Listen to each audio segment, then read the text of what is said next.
Welcome, traveller.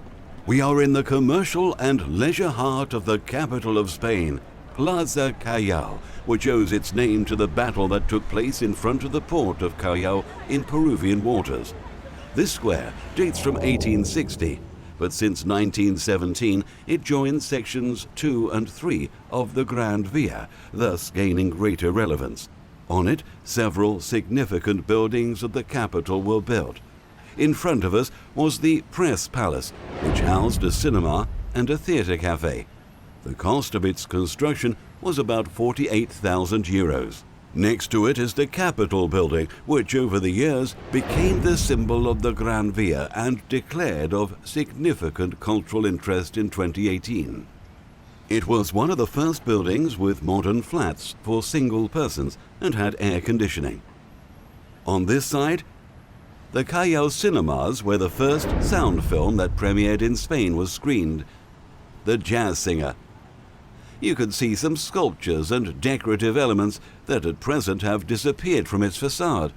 In addition, its roof housed the first summer cinema of the capital.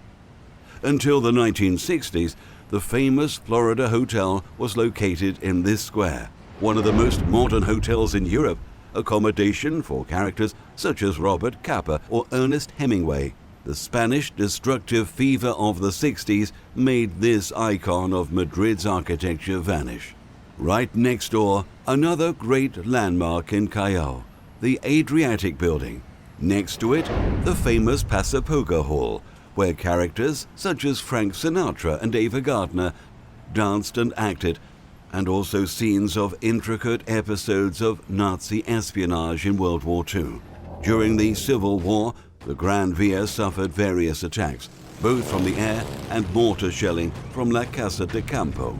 Once the war was over, the Gran Via regained its pulse of urban activity in Madrid, earning the title of Little Broadway. The car became then the main means of transportation, especially for the wealthy classes. Buses and trams also passed by a little further, and in 1968 the Callao metro stop was opened. New stores and shops were opened in this square and all along the Gran Via, highlighting on this side the famous building of Galerías Preciados, the great rival of El Corte Inglés, which was located in the Florida Hotel area. Spain started step by step moving away from a hard post-war period with rationing and poverty.